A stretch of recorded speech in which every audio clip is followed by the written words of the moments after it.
Ok. Bien, muy buenas noches a todos nuestros amigos y seguidores de la Facultad de Ciencias Biológicas de la Universidad San Marcos.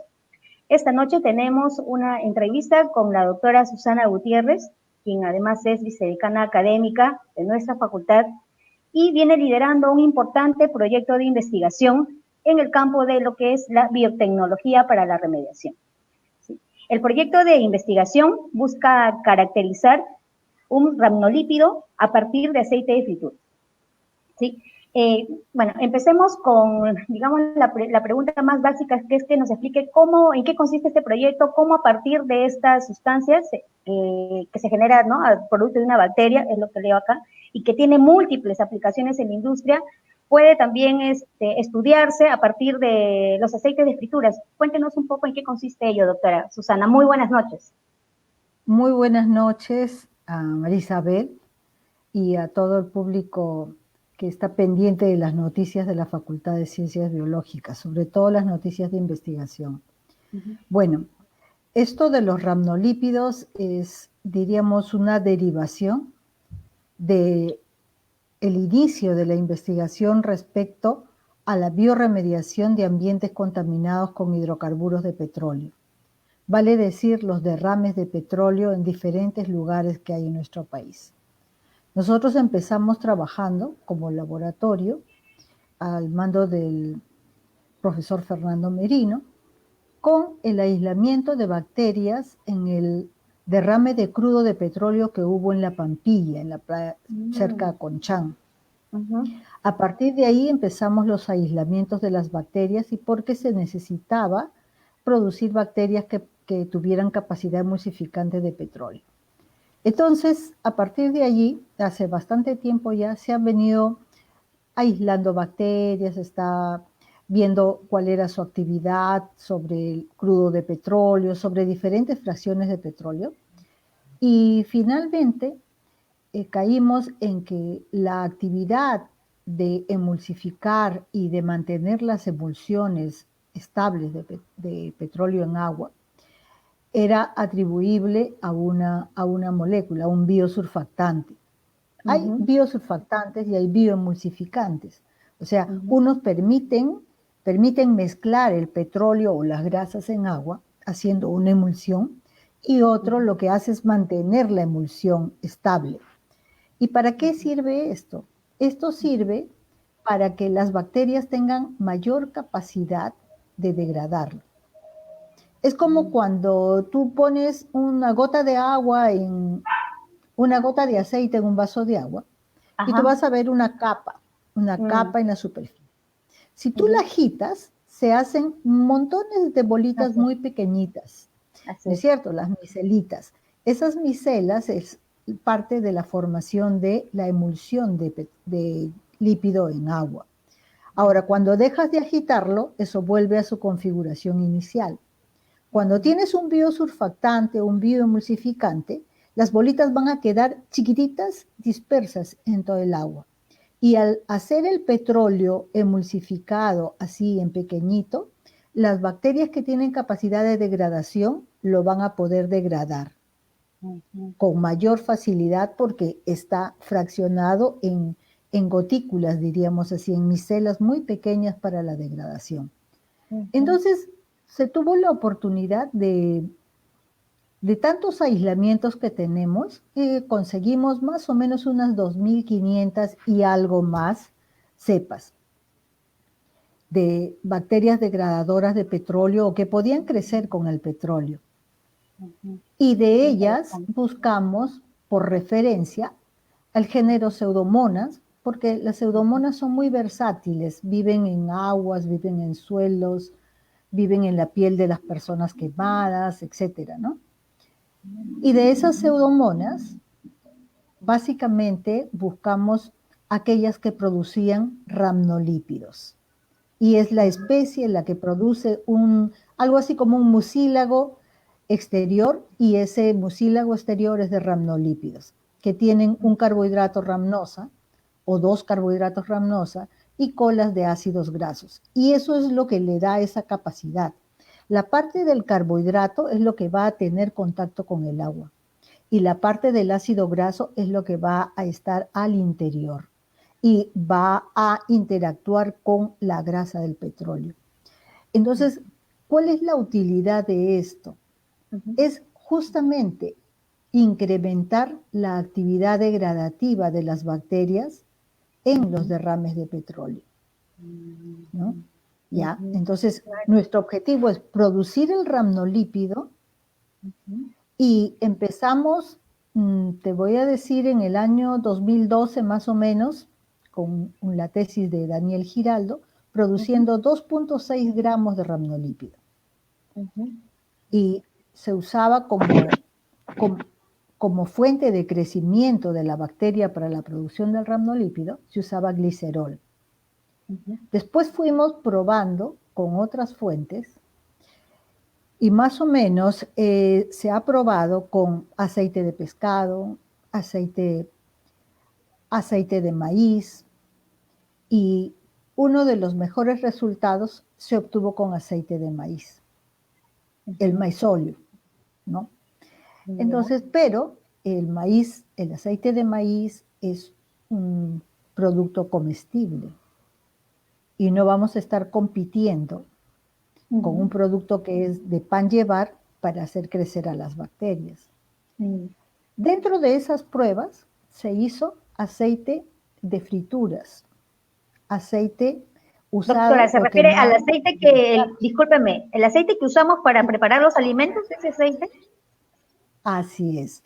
El aceite que se usa para freír papas, el aceite que se usa para hacer las hamburguesas, el pollo frito, todos esos aceites se recolectaron y ese aceite que usualmente se bota, lo filtramos y lo usamos como un insumo para la producción de rhamnolípidos, tratando de hacer el proceso más barato, sostenible, porque estamos usando algo que ya se usó, y no compitiendo con sustratos que tengan que ver con la alimentación humana. A ese medio, a ese sustrato, le agregamos algunas sales minerales, ¿no? No muy caras, no, son sencillas, son constituyentes del medio de cultivo, y con eso la bacteria logra producir hasta 56 gramos por litro de rhamnolípido. Entonces, el rendimiento realmente es bastante alto. Adecuado. Alto, sí. Claro que hay otros países en donde se ha conseguido producir 60 y hasta 100 gramos por litro, ¿no? Pero nosotros no nos desanimamos porque el proceso tiene que ser optimizado.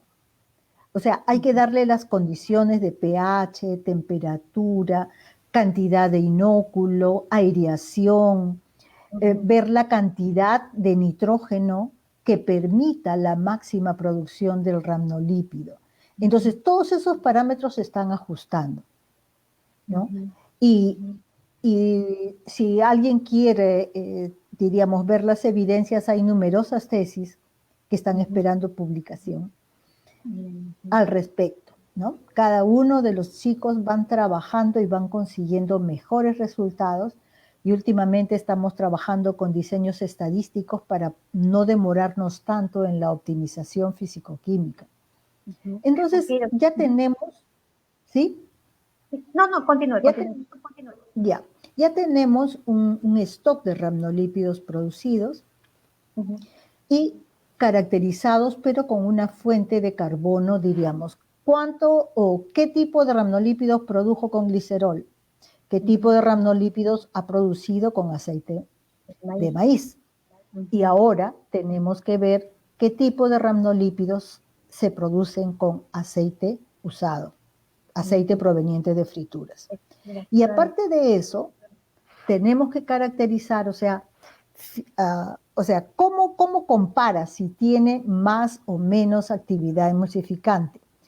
Hay que medir la cantidad de emulsificación o la cantidad de disminución de la tensión de la gota de aceite en agua. Entonces, eso es lo que vamos a tratar de hacer en este proyecto. ¿Cuánta fuerza tiene el emulsificante para disminuir la tensión superficial. De esa Ok. manera Ujú. vamos a poder ver ese hecho. Claro. Y Entonces, doctora, sí, perdóneme, si le comprendí bien sí, la idea, entonces digamos que la motivación que ustedes tuvieron ya hace años atrás para realizar esas investigaciones fue el problema del derrame de petróleo que ocurrió en la Pampilla. Entonces, entiendo que ajá, este proyecto busca a través de estos residuos, como es el aceite de fritura, de poder generar este tipo de bacterias para ayudar a la descontaminación por este tipo de problemas de derrames de petróleo en el país que así tenemos es, en el país, que así es muy, es, además, entre comillas, por así decirlo, normal que ocurran este tipo de problemas, ¿no? Y cómo la así es, ciencia mira, busca apoyar, ¿no? Digamos, en ajá. la solución de ello. Claro, es que uno va avanzando. O sea, al principio pensábamos que simplemente haciendo crecer las bacterias, Ujú, multiplicándolas, podíamos solucionar el problema. ujú, Después surgen los inconvenientes. O sea, las bacterias pueden degradar, pero pueden eh, degradar las fracciones de petróleo más livianas. El petróleo es una mezcla inmensa de compuestos químicos. claro. Entonces, las bacterias obviamente degradan lo más pequeño, lo más superficial, pero ¿cómo hacer que esa capa de petróleo inmensa que cubre, que se pegotea sobre las plumas de las aves, que cubre el agua, que da anaerobiosis, que impide que el sol llegue, etcétera, cómo hacer que todo eso sea degradable? Entonces, Ujú, han habido múltiples derrames en trompeteros, a lo largo del oleoducto, en diferentes partes. En el ujú, oleoducto al principio eran derrames, diríamos, casuales, producto de la ujú, infraestructura. ujú, Últimamente, cuando la población quiere reclamar algo y llamar la atención, parece ser que hay accidentes no tan espontáneos, y entonces causa impacto ver que los ríos se manchan claro. del petróleo, ¿no? Ujú. Doctora, y Entonces, en este, nuestro grupo sí, de investigación está abocado justamente a aplicar la biotecnología para ujú, remediar los ujú, ambientes impactados con hidrocarburos de petróleo, los ambientes que tengan impacto con metales pesados como ujú, el plomo, el arsénico, el mercurio, etcétera. O sea, tenemos el conocimiento, tenemos la práctica para empezar a trabajar ese tipo de aspectos. ujú. Antes no teníamos un reactor para hacer crecer en gran cantidad las bacterias. Hoy tenemos un reactor que puede hacer crecer hasta 100 litros de bacterias. Entonces, eso nos da cierto Ujú, margen de experticia para claro. poder enfrentar este tipo de problemas.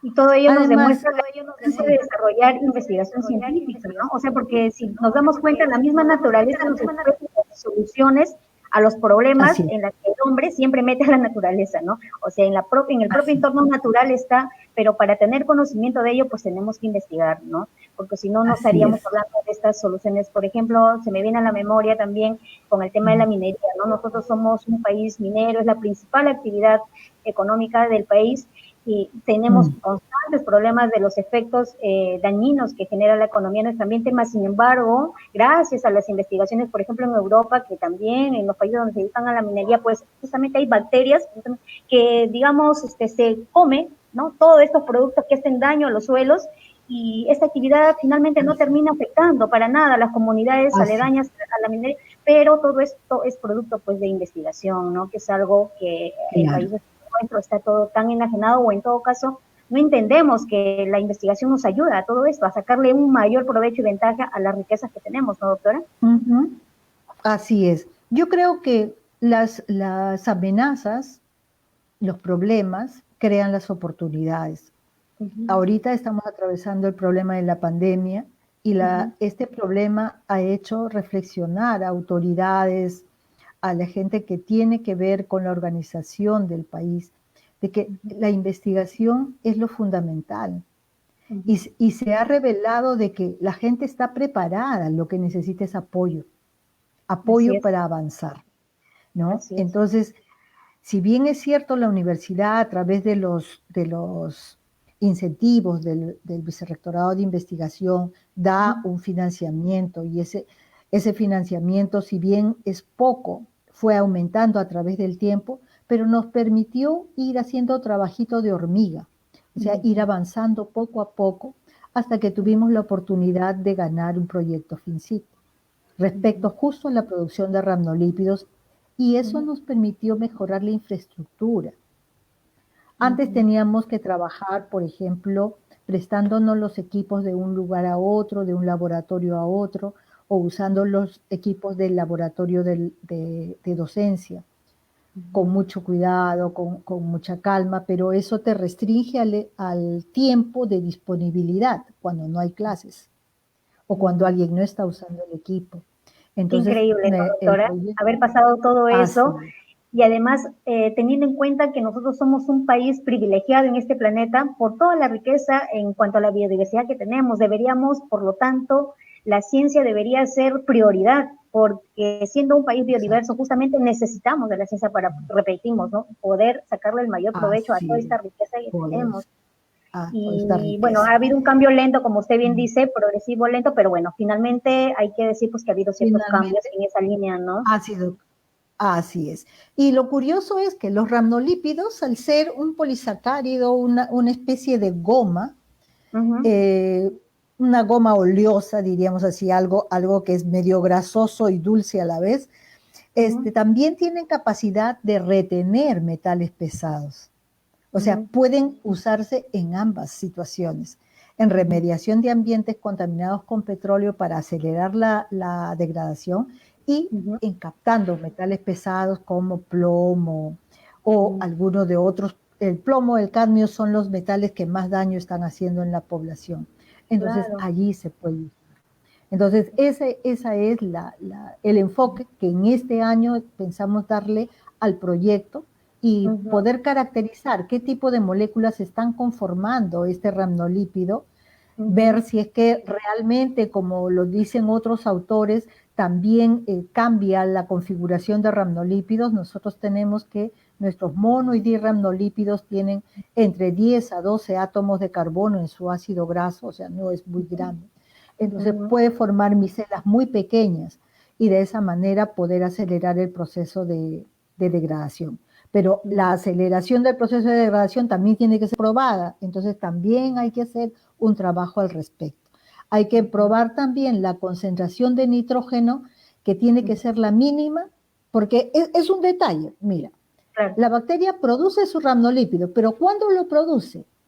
Cuando no tiene nitrógeno, cuando no tiene mucha proteína, cuando lo que tiene es carbohidratos. Entonces hay que buscar la pizquita de nitrógeno que nos va a permitir que crezca la bacteria y que pueda producir una gran cantidad de ramnolípidos. En ese, en ese, eh, Es la en tarea ese del instante, proyecto, ¿no? vamos, es la tarea del proyecto de ir decidiendo esas cosas con nuestra cepa. Es una cepa aislada Ujú, en, aquí en nuestro país, en la ujú, refinería de Talara. De allí es la cepa, y tiene una gran capacidad de ujú, emulsificación y tiene también una alta capacidad de producir el ujú. ramnolípido, Ujú. ¿no? Doctora, usted tiene una trayectoria bastante interesante de investigación justamente de lo que estamos hablando, que está relacionada con lo que es la bioremediación de ambientes contaminados por metales pesados. Ujú. Como le Ajá. hablábamos hace un momento, no siendo la minería la principal actividad económica de nuestro país, la pregunta que se me viene es, ¿estas investigaciones han cumplido su rol para poder evitar estos perjuicios ecológicos?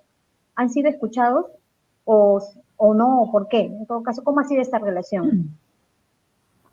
Yo creo que poco a poco se va avanzando, Ujú, y nuestra tarea en la universidad es formar a la gente, dotarle del conocimiento para que pueda enfrentar estos problemas en la vida profesional. ujú, Nosotros en la universidad nos podemos dar el lujo de investigar cosas que a veces no se ve aplicación inmediata, porque ujú, la empresa privada lo que requiere es solucionar el problema de ayer, ujú, no espera que resultados inmediatos. Entonces, hay allí una especie de intento de trabajar paralelamente con la empresa y la universidad, lo cual beneficiaría mucho a la universidad y al científico también. Y a la ujú, empresa le solucionaría su problema rápidamente, ¿no? claro, En el caso de los ambientes contaminados con metales pesados, hay mucha discreción. ujú, Eso es bueno y también es malo, porque no se conoce mucho de lo que se está haciendo dentro. Hay personas que trabajan asesorando a las compañías mineras para poder adecuar el manejo de sus efluentes a las leyes ambientales vigentes. Entonces, en ese sentido, se está tratando de emplear sistemas que sean cada vez más ecológicamente amigables. Y en ese sentido, se está buscando trabajar, y se está trabajando, hay una tesis de posgrado al respecto, con esta señorita bióloga, microbióloga también ella, Miriam García, que está haciendo su tesis empleando bacterias sulfato reductoras para poder precipitar los metales a la mínima expresión y evitando el uso de sustancias químicas para precipitar. Okay. La industria minera, ¿qué hace? Bueno, yo tengo que deshacerme de toda esta agua, de todo este lodo que ya le extraje el mineral, entonces ya no lo pueden tirar, porque los PAMA, la ley, les obliga a que no contaminen el ambiente. Entonces, ¿qué hacen?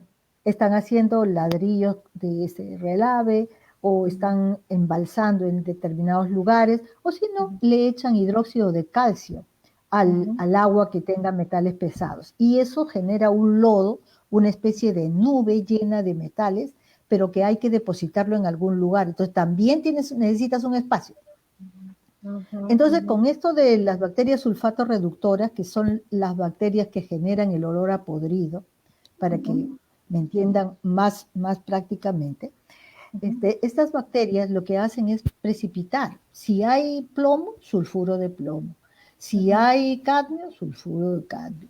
Si hay cualquier metal divalente, lo van a precipitar y va a ser un precipitado muy pequeñito que se deposita en el fondo. Entonces se limpia el ecosistema. Entonces se está tratando de ver que eso funcione en reactores a gran escala para que se pueda limpiar, ¿no? Entonces, esa es una gran oportunidad. O sea, se va, como te dije hace un rato, se va avanzando de a pocos, de acuerdo a la disponibilidad del recurso y de que tengamos la oportunidad, el problema a solucionar, ¿no? Entonces, hay mucha gente interesada en esos aspectos y están trabajando en ese sentido, ¿no? Muy bien, doctora. No es que hayamos, digamos que ya terminamos, no, nunca se acaba en la investigación. Uno empieza y comienza a tener otros problemas derivados y sigue atacándolos y sigue investigando y se siguen encontrando soluciones. Doctora, ya, bueno, estamos a punto de terminar. En breve viene una charla científica que está a cargo de la profesora Amayo, pero no quisiera despedir esta entrevista sin hacerle la pregunta a raíz del cargo importante que usted ha tenido en la facultad como vicedecana académica sobre las principales, digamos, aportes o acciones de gestión que se ha tenido, que han logrado y qué tareas quedan pendientes o actividades a reforzar, teniendo en cuenta sobre todo esta coyuntura de pandemia. En el interín hablábamos sobre todo de cómo van a hacer ahora para realizar las investigaciones y, ¿no? Con todo este problema solamente están permitiendo 5 investigadores por facultad, y además estamos próximos a celebrar nuestro bicentenario. ¿Qué lectura usted tiene como vicedecana? Bueno, ya próximos a también ustedes a dejar sus cargos, de todos estos logros, nuevos retos, doctora. Bueno, mira, en el vicedecanato académico que me ha tocado funcionar y implementar allí, ha tocado asumir varios retos. El primero, asumir un currículum por competencias, que si bien la universidad ya tenía en su modelo educativo establecido las competencias, como muchas cosas había quedado en el tintero, había quedado escrito en un papel, pero no se había ejecutado.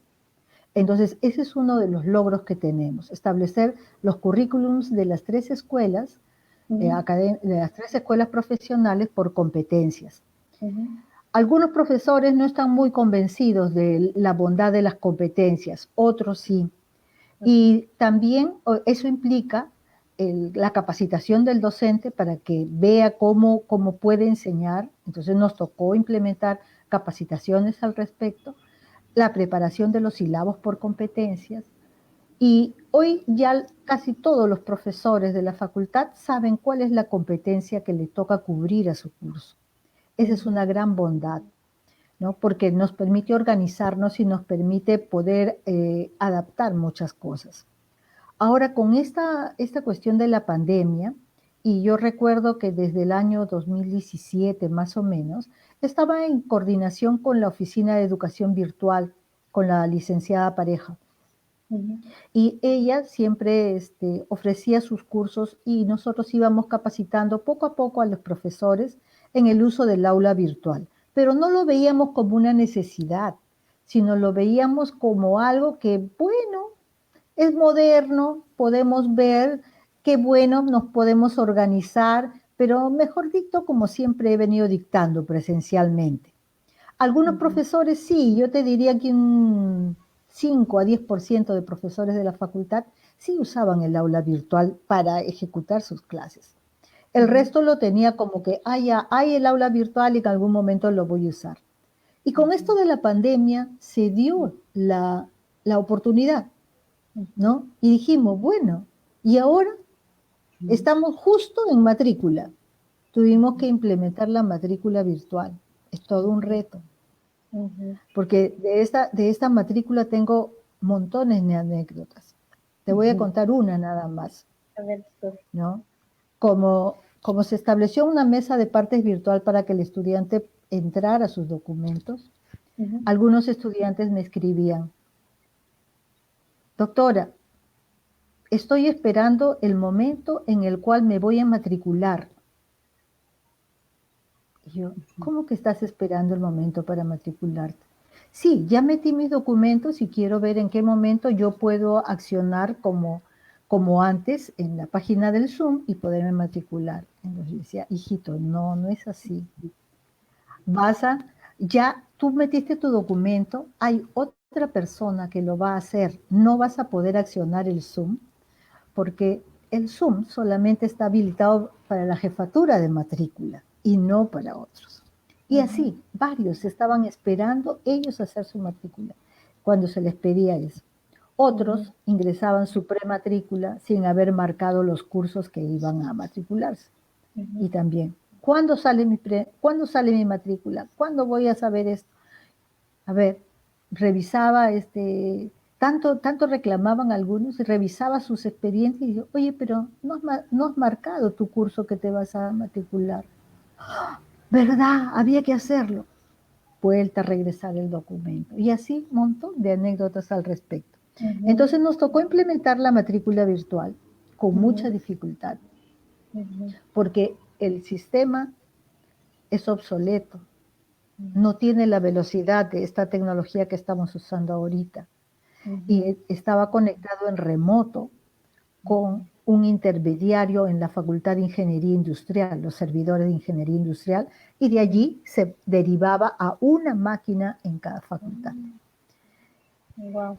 Y el otro problema era que las personas que tenían que trabajar en esa conexión no tenían el acceso en la computadora de sus casas. Algunos tienen una computadora que la comparte con el hijo que trabaja en remoto o con la hija que tiene que hacer sus clases en la universidad, y entonces esa es una limitante. Las personas tienen que empezar a trabajar a las 3, 4 de la tarde y a veces me he quedado hasta las 2 o 3 de la mañana coordinando con las personas que estaban trabajando en remoto para solucionar los problemas.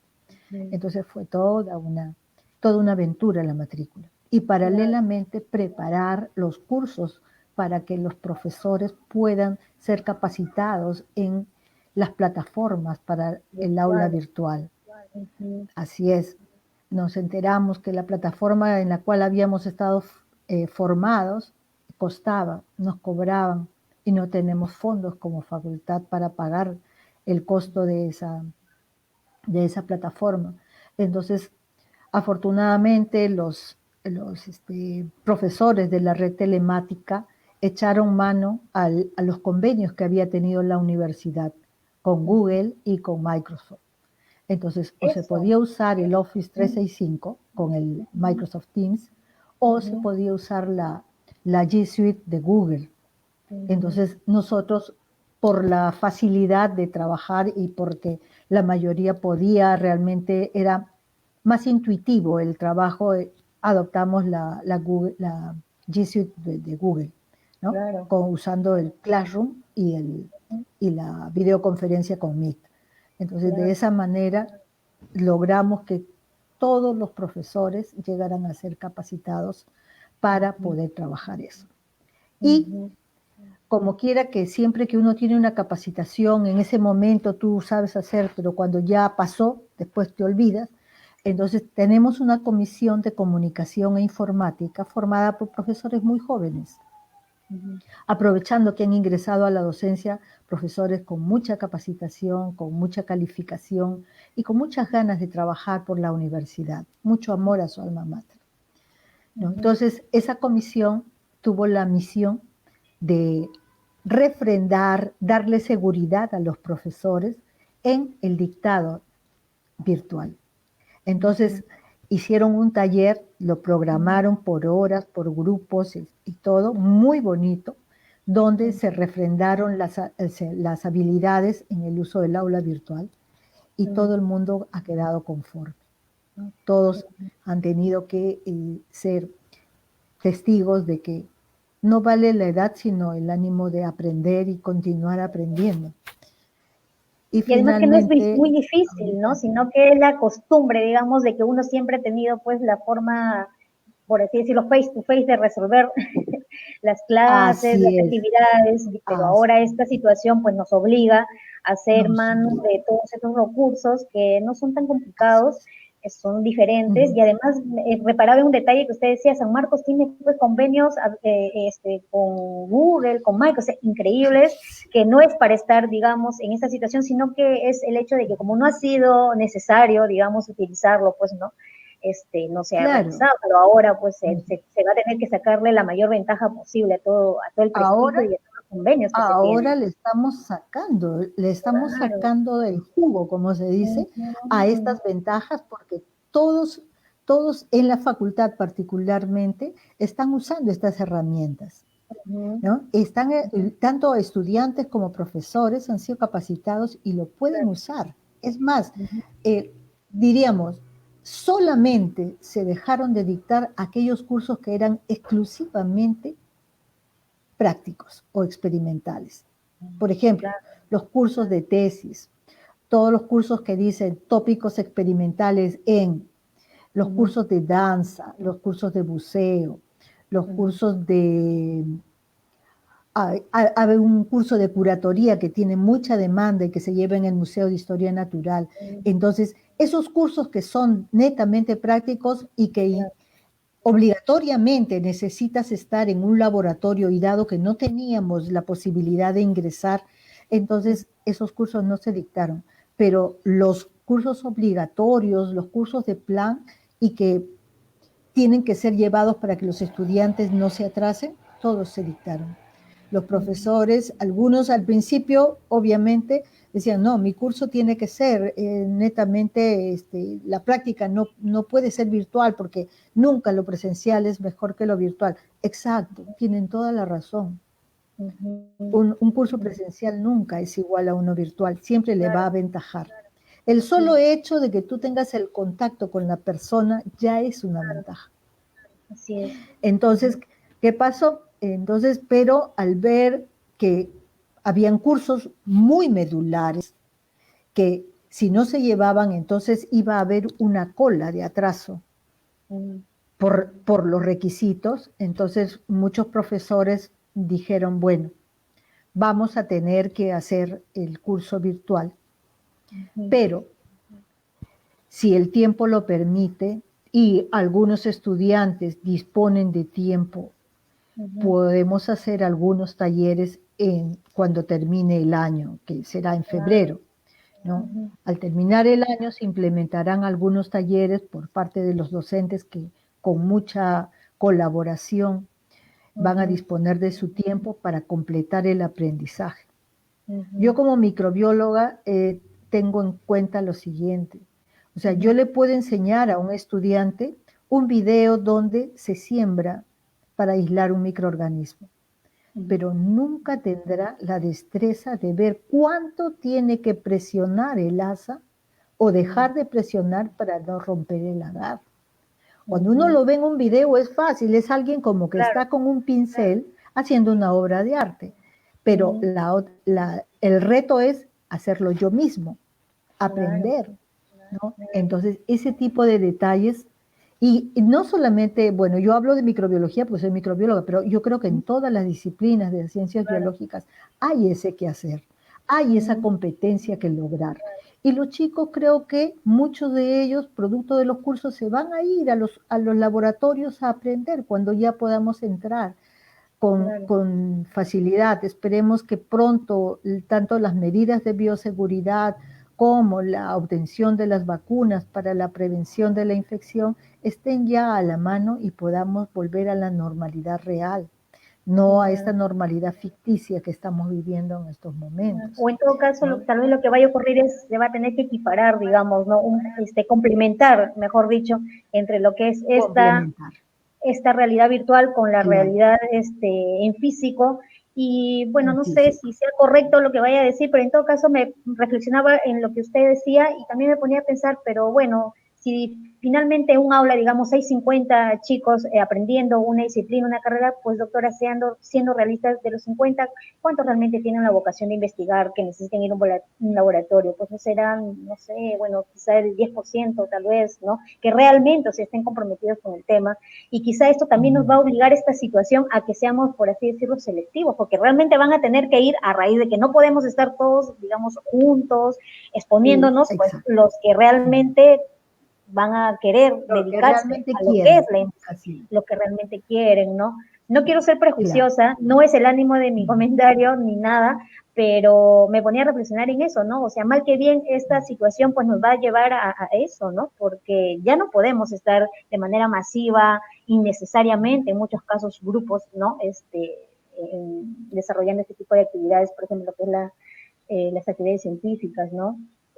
Así Va a haber es. pues una mayor restricción y todo ello hasta que, bueno, hasta quién sabe cuándo, ¿no? No hay certeza en Bueno, ello todavía.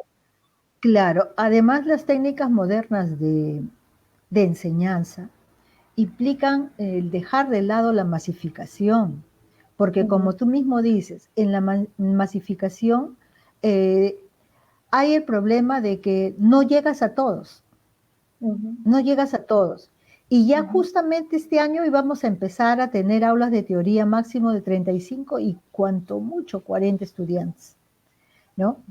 Y en los grupos de práctica que no hubiera más de 20, justamente para que el profesor pueda tener la oportunidad de interactuar más de cerca con el Así es. estudiante. Porque cuando tú tienes demasiados alumnos, mientras uno o dos están trabajando efectivamente, hay otros que, bueno, dicen, bueno, como él está haciendo, ya yo no lo hago. U Claro. otras personas que tienen miedo a agarrar equipos, tienen miedo a malograr. Entonces, no todos trabajan efectivamente. Entonces, con una reducción en cuanto al número de estudiantes por mesa, era lo apropiado para trabajar este año, ¿no? Y justo íbamos a hacerlo, ¿no? Íbamos a empezar con la inauguración o la reinauguración del pabellón de docencia que ha sido ampliado para tener laboratorios que sean realmente funcionales y más acorde tanto con las normas de bioseguridad internacional como con la pauta moderna de enseñanza. Hacer una cosa más dinámica, de más interacción y de no mucha distancia, ¿no? Yo soy el profesor y soy lo máximo y tú eres el estudiante y tienes que repetir lo que yo te he dicho. Eso ya se dejó atrás. No puede ser. Un estudiante es una persona, es una persona con sentimientos, con sensibilidad, y hay muchos problemas emocionales en nuestros estudiantes, no solo de nuestra facultad, de toda la universidad, ¿no? Y, por ejemplo, tú y yo hemos tenido la oportunidad de vivir en nuestros estudios y tener en casa una mamá que siempre te tenía la sopita caliente, el lonchecito, etcétera. Y eso, la vida moderna te ha obligado a que ya no haya, ¿no? Porque mamá y papá tienen que trabajar para que el niño pueda estudiar. Entonces, es una realidad la falta de afecto que tienen los chicos, ¿no? Y eso en algunos es mucho más marcado que en otros, y no lo manifiestan, más que cuando ya hay algo que te hace rebalsar el vaso, como quien dice, la gota que rebalsa el vaso, allí recién se detecta que el alumno tenía problemas emocionales. Entonces eso la masificación no te permite detectarlo, ¿no? Entonces, en cambio, cuando tienes menos, tú puedes interactuar y ver, ¿y tú por qué no haces? ¿Tú por qué no haces aquello? A ver, ven, vamos a hacerlo, ¿no? Entonces, ahí está la tarea de guiar al estudiante para que tenga también la oportunidad de vencer esos miedos y de vencer las circunstancias que le aquejan, ¿no?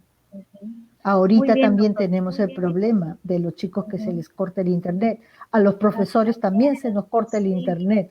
y además es Ay, estamos una viviendo. implementación nueva, sí, realmente es todo un Sí, cambio que nos ajá. sorprendió pues a todos y Nos que, tomó bueno, por sorpresa. claro, estamos en el momento aún todavía viviendo esto, pero seguramente ya poco a poco vamos también, como usted bien dice, a encontrar lecciones, las cosas positivas a lo que nos va a llevar de todas Así es, maneras esta realidad, ¿no? Bien, así doctora, yo es. le agradezco muchísimo el tiempo que le ha dedicado a atendernos para esta entrevista sobre el importante proyecto que ustedes han venido trabajando, o vienen trabajando, y como usted bien Sí, dice, ya de venimos años trabajando, atrás, ¿no? Que viene esta iniciativa, muy interesante todo claro. ello, que nos ayuda a comprender de un modo más Ujú. completo, más cabal, más Ah, científico, que es la mirada de de ustedes de hecho, una realidad, ¿no? ajá. Que siempre nos Mm, aqueja como país, que es el tema, por ejemplo, de los derrames de petróleo, ¿no? Y cómo así podemos es. contribuir a la solución de todo ello. Pero Ah, muchísimas gracias por su tiempo. Seguramente ujú, estaremos conversando más adelante sobre más ujú. detalles de su investigación y nada, agradecerle nuevamente por la oportunidad y a todos los seguidores que han estado comentando, que han estado muy al pendiente de esta entrevista, doctora. Muchísimas gracias. Sí, muchas gracias. Yo no quiero irme de esta reunión sin mencionar a la gente que también trabaja. No soy yo sola.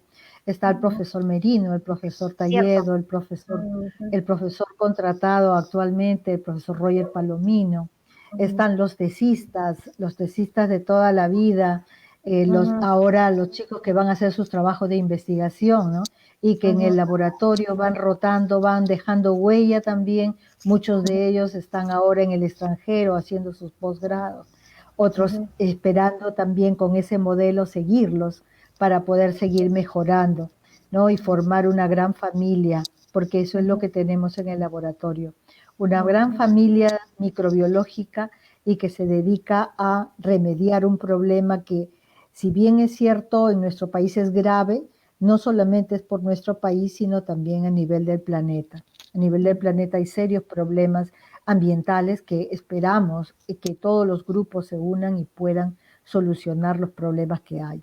Claro que hay otros problemas más graves como los de pobreza, ¿no? Pobreza, alimentación, pero supongo yo que hay muchos otros grupos que también están tratando de solucionar esos problemas.